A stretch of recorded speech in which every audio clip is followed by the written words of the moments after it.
Viewers welcome back on program. So viewers annual section में गलबात करन जा रहे हैं कि व्यूअर्स यूं जापता है कि भारतीय एजेंसियां वालों पंजाब विच सिख नस्लकुशी करन लई जिहड़ा माहौल है ਉਹ ਸਿਰਜਿਆ ਜਾ ਰਿਹਾ ਔਰ ਪੰਜਾਬ ਵਿੱਚ ਪੁਲਿਸ ਵੱਲੋਂ ਕਾਰਡਨ ਆਫ ਆਪਰੇਸ਼ਨਾਂ ਦੇ ਨਾਂ ਥੱਲੇ ਤਲਾਸ਼ੀਆਂ ਲਈਆਂ ਜਾ ਰਹੀਆਂ ਹਨ ਔਰ ਹਥਿਆਰਾਂ ਦੇ ਲਾਇਸੈਂਸ ਚੈੱਕ ਕਰਨ ਦੀ ਕਵਾਇਦ ਸਿੱਖਾਂ ਨੂੰ ਪੰਜਾਬ ਵਿੱਚ ਬੇਹਥਿਆਰੇ ਕਰਨਾ ਵੀ ਹੋ ਸਕਦਾ ਹੈ।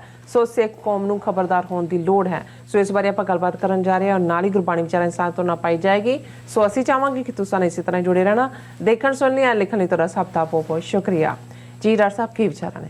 ਦੇਖੋ, ਜਿਨ੍ਹਾਂ ਨੇ 1980 ਤੋਂ 1984 ਤੱਕ ਦਾ ਪੀਰੀਅਡ ਉੱਥੇ ਦੇਖਿਆ ਹੋਇਆ ਜੀ, ਉਹ ਇਸ ਗੱਲ ਦੀ ਗਵਾਹੀ ਦੇਣਗੇ ਜਾਂ ਉਹ ਇਸ ਗੱਲ ਦੀ ਤਸਦੀਕ ਕਰਨਗੇ ਕਿ ਅੱਜ ਜੋ ਪੰਜਾਬ ਦੇ ਵਿੱਚ ਮਾਹੌਲ ਸਿਰਜਿਆ ਜਾ ਰਿਹਾ ਹੈ, ਅੰਗਰੇਜ਼ੀ ਦਾ ਲਫ਼ਜ਼ ਕੰਟਰਾਈਵਿੰਗ ਏ ਸਿਚੁਏਸ਼ਨ, ਇਸ ਕਿਸਮ ਦੀ ਸਥਿਤੀ ਬਣਾਈ ਜਾ ਰਹੀ ਹੈ ਕਿਉਂਕਿ 80ਵਿਆਂ ਦੇ ਵਿੱਚ ਵੀ ਏਜੰਸੀਆਂ ਨੇ ਇਸ ਕਿਸਮ ਦਾ ਮਾਹੌਲ ਸਿਰਜਿਆ ਸੀ ਤਾਂ ਕਿ ਜਦੋਂ ਉਹਨਾਂ ਨੇ ਫਿਰ ਫੁੱਲ ਸਕੇਲ ਹਮਲਾ ਕੀਤਾ ਤੇ ਦੁਨੀਆ ਨੂੰ ਦੱਸਣ ਦੇ ਲਈ ਇਹ ਉਹਨਾਂ ਦੀ ਜਸਟੀਫਿਕੇਸ਼ਨ ਸੀ ਕਿ ਦੇਖੋ ਇਹ ਤਾਂ ਲਾ ਐਂਡ ਆਰਡਰ ਪ੍ਰੋਬਲਮ ਸੀ, ਇਹ ਕੋਈ ਸਿਆਸੀ ਇਸ਼ੂ ਨਹੀਂ ਹੈ। ਔਰ ਉਸ ਸਾਰੇ ਸਿਰਜੇ ਮਾਹੌਲ 'ਚ ਧਰਮ ਯੁੱਧ ਮੋਰਚਾ ਜਿਹਦੇ 'ਚ 2 ਲੱਖ ਤੋਂ ਜ਼ਿਆਦਾ ਸਿੱਖਾਂ ਨੇ ਗ੍ਰਿਫਤਾਰੀ ਦਿੱਤੀ ਉਹ ਵੀ ਇਰਰੈਲੇਵੈਂਟ ਕਰ ਦਿੱਤੀ।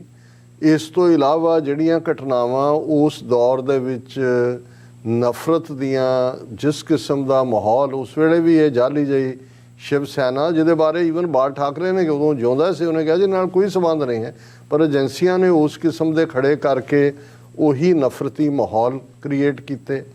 ਉਵੇਂ ਹੀ ਗਵਾਂਢੀ ਸੂਬਿਆਂ ਦੇ ਵਿੱਚ ਰਾਜਸਥਾਨ ਜਾਂ ਦੂਜੇ ਉੱਥੇ ਚੁਰੂ ਔਰ ਉਹਨਾਂ ਦੇ ਲੋਕਾਂ ਦੇ ਹਿੰਦੂ ਸੰਗਠਨਾਂ ਤੋਂ ਬਿਆਨ ਦਵਾਇਆ ਗਿਆ ਸੀ ਕਿ ਅਸੀਂ ਇੱਥੋਂ ਸਿੱਖਾਂ ਨੂੰ ਪੈਕ ਕਰਕੇ ਭੇਜ ਦਿਆਂਗੇ। ਔਰ ਇਕੱਲਾ ਇਹੀ ਨਹੀਂ, ਉਸ ਪੀਰੀਅਡ ਸੋਨੀਪਤ ਪਾਨੀਪਤ ਬੱਸਾਂ ਰੋਕ ਕੇ ਸਿੱਖ ਮੁਸਾਫਰਾਂ ਦੇ ਕੇਸ ਕਤਲ ਕਰਕੇ ਭਜਨ ਲਾਲ ਔਰ ਦੂਸਰੇ ਪੀਰੀਅਡ ਦੇ ਜਿਹੜੇ ਉਸ ਸੈਂਟਰ ਔਰ ਹਰਿਆਣੇ ਦੀ ਸਰਕਾਰ ਸੀ ਪਿੰਡਰਾਂ ਵਾਲਿਆਂ ਦੇ ਕੋਲ ਜਾ ਕਿ ਵੀ ਤੁਹਾਨੂੰ ਭੇਜ ਦਿੱਤਾ ਜਾ ਜੋ ਤੂੰ ਕਰਨਾ ਕਰ ਲਓ। ਸੋ ਇਹ ਮਾਹੌਲ ਇਸ ਕਿਸਮ ਦਾ ਬਣਾਉਣ ਦੀ ਕੋਸ਼ਿਸ਼ ਸੀ ਕਿ ਜਿਵੇਂ ਹਿੰਦੂ ਸਿੱਖ ਇਸ਼ੂ ਹੁੰਦਾ ਪਰ ਉਹਦੇ ਨਾਲ ਕਿ ਜਿਵੇਂ ਸਿੱਖ ਬਹੁਤ ਜ਼ੁਲਮ ਕਰ ਰਹੇ ਨੇ ਔਰ ਜਿਵੇਂ ਹਿੰਦੂਆਂ ਨੂੰ ਮਾਰ ਰਹੇ ਨੇ। ਹਕੀਕਤਨ ਜਦੋਂ ਅਸੀਂ ਫੈਕਟਸ ਦੇਖਦੇ ਹਾਂ ਉਸ ਸਾਰੇ ਦੇ ਉਦੋਂ ਵੀ ਔਰ ਅੱਜ ਵੀ ਕਿ ਉਹ ਇੱਕ ਸਥਿਤੀ ਨੂੰ ਪੁਸ਼ ਕਰ ਰਹੇ ਸੀ ਔਰ ਫਾਈਨਲੀ ਉਹਨਾਂ ਨੇ ਫੌਜ ਲਿਆਂਦੀ ਔਰ ਕਿਵੇਂ ਉਹਨਾਂ ਨੇ ਫਿਰ ਸਿੱਖਾਂ ਦੀ ਨਸਲਕੁਸ਼ੀ ਕੀਤੀ ਉਸ ਦਾ ਅਸੀਂ ਜ਼ਿਕਰ ਕਰਦੇ ਹਾਂ। ਹੁਣ ਭਗਵੰਤ ਮਾਨ ਦੀ ਸਰਕਾਰ ਕੇਜਰੀਵਾਲ ਦੇ ਰਾਹੀਂ ਕਿਵੇਂ RSS ਏਜੰਸੀਆਂ ਨੇ ਮਾਹੌਲ ਸਿਰਜ ਕੇ ਜਿੱਥੇ ਕਿ ਪੰਜਾਬ ਦੇ ਲੋਕ ਕਾਂਗਰਸ ਔਰ ਬਾਦਲ ਦਲ ਇਹਨਾਂ ਤੋਂ ਅੱਕੇ ਹੋਏ ਸੀ ਇਹਨਾਂ ਨੂੰ ਲਿਆਂਦਾ, ਕਿਵੇਂ ਇਹਨਾਂ ਨੂੰ ਵਰਤ ਕੇ ਉਹ ਪੰਜਾਬ ਦੇ ਪਾਣੀਆਂ ਦਾ ਮੁੱਦਾ ਹੋਏ, ਉਹ ਭਾਖੜਾ ਬਿਆਸ ਮੈਨੇਜਮੈਂਟ ਬੋਰਡ ਦੇ ਵਿੱਚ ਪੰਜਾਬ ਦੀ ਰਿਪਰੈਜ਼ੈਂਟੇਸ਼ਨ ਹੋਏ, ਚੰਡੀਗੜ੍ਹ ਦੇ ਉੱਤੇ ਹਕੂਕ ਹੋਣ। ਉਸ ਤੋਂ ਪਹਿਲਾਂ ਅਸੀਂ ਦੇਖਿਆ ਕਿ ਹਿਮਾਚਲ 'ਚ ਈਵਨ ਜਿਹੜੇ ਪੰਜਾਬ ਦੀਆਂ ਗੱਡੀਆਂ ਸਿੱਖੀ ਝੰਡੇ ਦੇ ਨਾਲ ਜਾਂ ਸੰਤ ਭਿੰਡਰਾਣਿਆਂ ਦੀ ਪਿਕਚਰਸ ਉਹਨਾਂ ਦੀ ਹਰਾਸਮੈਂਟ ਹੋਏ। ਸੋ ਇਹ ਸਾਰਾ ਇਸ ਪੀਰੀਅਡ ਦੇ ਵਿੱਚ ਅਸੀਂ ਦੇਖਦੇ ਹਾਂ। ਫਿਰ ਆਲ ਆਫ ਏ ਸਡਨ ਕੋਈ ਸ਼ਿਵ ਸੈਨਾ ਦੇ ਨਾਂ ਥੱਲੇ ਕੋਈ ਹੋਰ ਸੋਸ਼ਲ ਮੀਡੀਆ ਜਿਨ੍ਹਾਂ ਦਾ ਵਹੀਕਲ ਹੈ ਵੀ ਇੱਕ ਪਾਸੇ ਤਾਂ ਸਿੱਖ ਨੌਜਵਾਨ ਜਿਨ੍ਹਾਂ ਦੇ ਘਰਾਂ 'ਚੋਂ 2 ਧਾਰਮਿਕ ਪੁਸਤਕਾਂ ਨਿਕਲਦੀਆਂ ਨੇ ਉਹ ਪਿਛਲੇ 4 ਸਾਲ 3 ਸਾਲ ਤੋਂ ਜੇਲ੍ਹਾਂ 'ਚ ਡੱਕੇ ਹੋਏ ਨੇ, ਉਹਨਾਂ UAPA ਲਾਇਆ ਜਾਂਦਾ।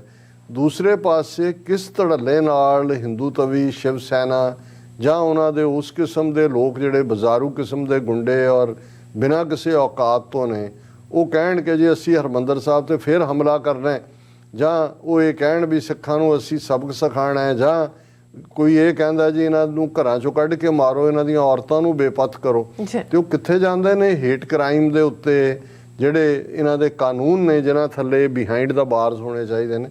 ਲੇਕਿਨ ਇਸ ਦੇ ਉਲਟ ਜਦੋਂ ਵੀ ਕੋਈ ਸਿੱਧੂ ਮੂਸੇਵਾਲਾ ਜਾਂ ਦੂਸਰੇ ਵਾਕਿਆ ਹੁੰਦੇ ਨੇ ਉਹਨਾਂ ਨੂੰ ਬਾਹਰ ਦਾ ਗੈਂਗਸਟਰ ਕਿ ਜੀ ਫਲਾਣੇ ਗੋਲਡੀ ਬਰਾੜ ਨੇ, ਜਿਵੇਂ ਉਹ ਨਾ ਹੀ ਨਹੀਂ ਐਗਜ਼ਿਸਟ ਕਰਦਾ। ਜਿਵੇਂ ਜਦੋਂ ਇਹਨਾਂ ਨੇ ਏਅਰ ਇੰਡੀਆ ਦੇ ਲਾਲ ਸਿੰਘ ਆਮੰਦ ਸਿੰਘ 2 ਕਰੈਕਟਰ ਕ੍ਰੀਏਟ ਕੀਤੇ ਨਾ ਹੀ ਸੀਗੇ, ਉਹ ਐਗਜ਼ਿਸਟ ਹੀ ਨਹੀਂ ਸੀ ਕਰਦੇ, ਪਰ ਇਵੇਂ ਬਣਾਤਾ ਜੀ ਲਾਲ ਸਿੰਘ ਆਮੰਦ ਸਿੰਘ ਅਮਰੀਕਾ 'ਚ ਟ੍ਰੇਨਿੰਗ ਲਈ ਹੁਣ ਇੱਥੇ ਆ ਗਏ, ਹੁਣ ਉੱਥੇ ਆ ਗਏ।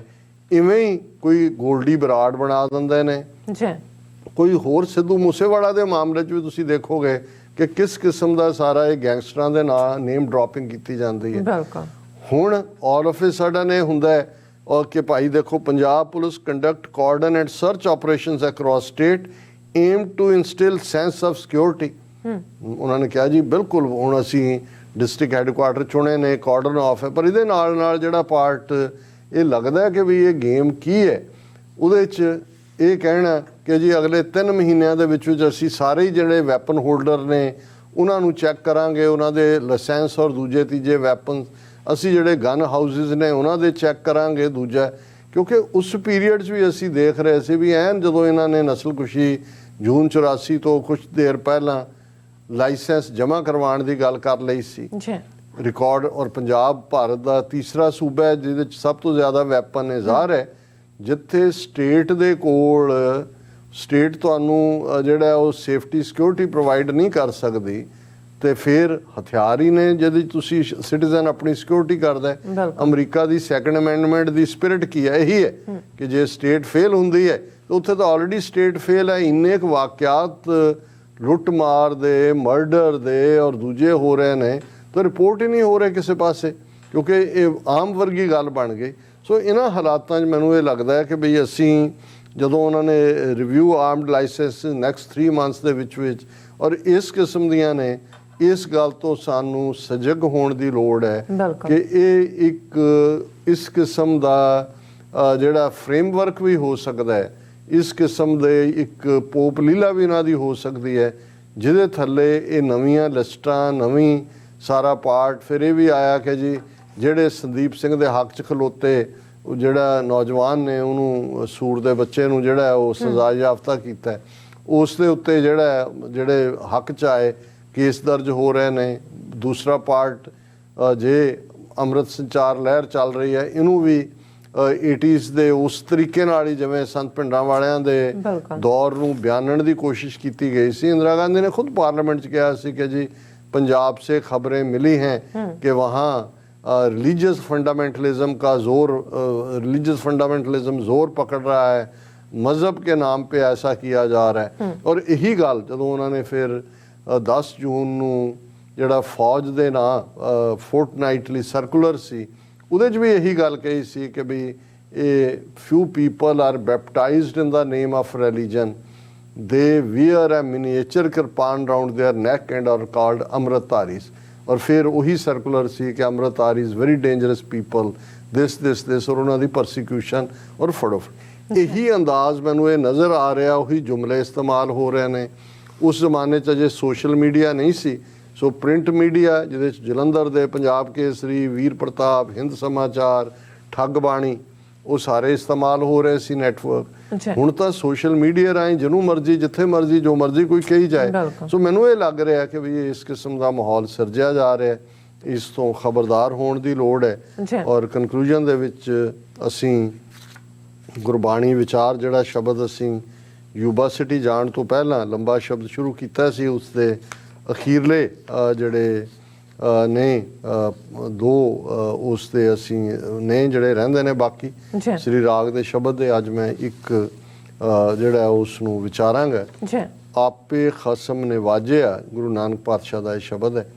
आपे खसम निवाजिया, जियो पिंड दे साजिया, अपने सेवक की पैज रखिया, दोए कर मस्तक धार जियो, सब संजम रहे सियाणपा, सियाणपा मेरा प्रभ सब किछ जानदा, प्रगट प्रताप वरतायो, सब लोक करे जयकार जियो। कि वाहिगुरू जिस नूं नवाजदा है, और इंसान जिवें असीं अज 8 बिलियन इस धरती की आबादी की गल कीती, सो जियो पिंड दे साजिया, इंसान नूं जियो ते पिंड मन और तन दे के ये क्रिएशन उस वाहिगुरू दी है। अपने सेवक की पैज रखी है, जिहड़े उस वाहिगुरू दे नाल जुड़े हुए ने, उसकी कुरबत च ने, उसकी याद दे विच हमेशा जिहड़ा अपने आप नूं रखदे ने, उन्हां दी पैज वाहिगुरू रखदा है। और वो दोए कर मस्तक धार जियो, वो वाहिगुरू शरीर ते भी और मन ते भी, तन और मन दोनों दे उत्ते जिहड़ा है वो अपना मेरा भरिया हथ रख के अरोगता भी बख्शदा है, तन दी भी और मन दी भी। सब संजम रहे सियाणपा, मेरा प्रभ सब किछ जानदा। कि जिहड़ियां दुनियावी सियाणपां ने, दुनियावी डिसिपलिन ने, इन्हां दे कोई बहुत मतलब नहीं है, क्योंकि जे तुसीं अपना आपा वाहिगुरू दे हवाले कर दिंदे हो तो वाहिगुरू सब कुछ जानदा है। प्रगट प्रताप वरतायो, सब लोक करे जयकार जियो। वाहिगुरू आप रहमत करके ਉਸ ਦਾ ਪ੍ਰਤਾਪ ਚਾਰੇ ਪਾਸੇ ਵਰਤ ਰਿਹਾ ਹੈ ਜੀ। ਔਰ ਚਾਰ ਚਫੇਰੇ ਜਿਹੜੀ ਲੋਕਾਈ ਹੈ ਉਸ ਵਾਹਿਗੁਰੂ ਦਾ ਜੈ ਜੈਕਾਰ ਕਰਦੀ ਹੈ।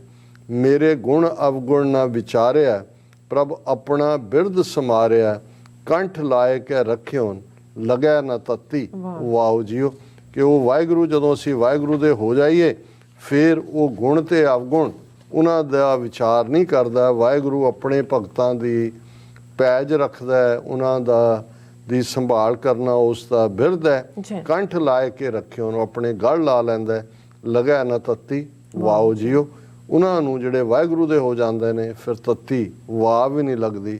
ਹੋਂ ਸਤਿਗੁਰ ਵਿਟੋਂ ਘੁਮਾਇਆ, ਜਿਨ ਭ੍ਰਮ ਭੁੱਲਾ ਮਾਰਗ ਪਾਇਆ, ਨਦਰ ਕਰੇ ਜੇ ਆਪਣੀ ਆਪੇ ਲੈ ਰਲਾਏ ਜੀਓ ਕਿ ਮੈਂ ਆਪਣੇ ਸਤਿਗੁਰੂ ਤੋਂ ਕੁਰਬਾਨ ਜਾਂਦਾ ਹੈ, ਸੈਕਰੀਫਾਈਸ ਅਨਟੂ ਹੈ ਮੈਂ ਆਪਣੇ ਵਾਹਿਗੁਰੂ ਤੋਂ। ਜਿਸ ਗੁਰੂ ਨੇ ਮੈਨੂੰ ਜਿਹੜਾ ਰਸਤੇ ਤੋਂ ਭੁੱਲਿਆ ਹੋਇਆ ਸੀ, ਭ੍ਰਮ ਭੁੱਲਾ ਮਾਰਗ ਪਾਇਆ, ਮੈਨੂੰ ਗੁਰੂ ਨੇ ਸਿੱਧੇ ਰਸਤੇ ਪਾਇਆ। ਜੇ ਗੁਰੂ ਰਹਿਮਤ ਕਰਕੇ ਆਪਣੀ ਨਜ਼ਰ ਕਰੇ ਤੇ ਮੈਨੂੰ ਆਪਣੇ ਆਪ ਨਾਲ ਰਲਾ ਲੇ, ਇਹ ਉਸ ਦੀ ਬਖਸ਼ਿਸ਼ ਹੋਏਗੀ।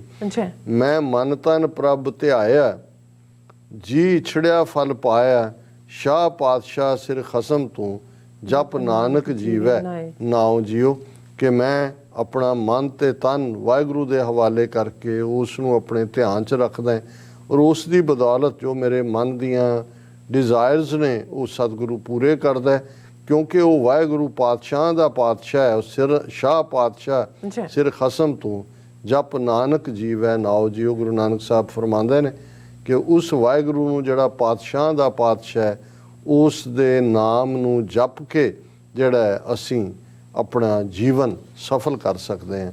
ਇਹ ਅੱਜ ਦਾ ਵਿਚਾਰ ਜੀ। ਡਾਕਟਰ ਸਾਹਿਬ ਤੁਹਾਡਾ ਬਹੁਤ ਬਹੁਤ ਸ਼ੁਕਰੀਆ, ਤੁਸੀਂ ਆਦਿਆਮੀ ਸ਼ੁਰੂ ਤੇ ਅੱਜ ਦਾ ਵਿਚਾਰ ਸਾਡੇ ਦਰਸ਼ਕਾਂ ਨਾਲ ਸਾਂਝਾ ਕੀਤਾ। ਸੋ ਇਸ ਨਾਲ ਆਪਣੇ ਵਿਊਅਰਸ ਕਰਨ ਇਜਾਜ਼ਤ। ਵਿਊਅਰਸ ਸਾਡੇ ਪ੍ਰੋਗਰਾਮ ਦਾ ਸਮਾਂ ਇੱਥੇ ਸਮਾਪਤ ਹੁੰਦਾ। ਤੁਸੀਂ ਆਪਣੀ ਰਾਏ ਤੇ ਸੁਝਾਅ ਸਾਨੂੰ ਭੇਜਣਾ ਭੁੱਲਣਾ ਸਾਡੇ ਇਸ ਪਤੇ ਤੇ sos@tvre4.tv ਤੇ ਅਸੀਂ ਆਪਣਾ ਪ੍ਰੋਗਰਾਮ ਲੈ ਕੇ ਫਿਰ ਦੁਬਾਰਾ ਤੁਹਾਡੇ ਰੂਬਰੂ ਹੋਵਾਂਗੇ। ਤਦ ਤੱਕ ਲਈ ਮੈਨੂੰ ਤੇ ਆਪਣਾ ਸੁਣਾ ਗਿਆ ਦੋ ਦੇਖਦੇ ਰਹੋ TVRE4। ਬੁਲਾ ਦਿਓ ਫਤਿਹ। ਵਾਹਿਗੁਰੂ ਜੀ ਕਾ ਖਾਲਸਾ, ਵਾਹਿਗੁਰੂ ਜੀ ਕੀ ਫਤਿਹ। ਰੱਬ ਰਾਖਾ।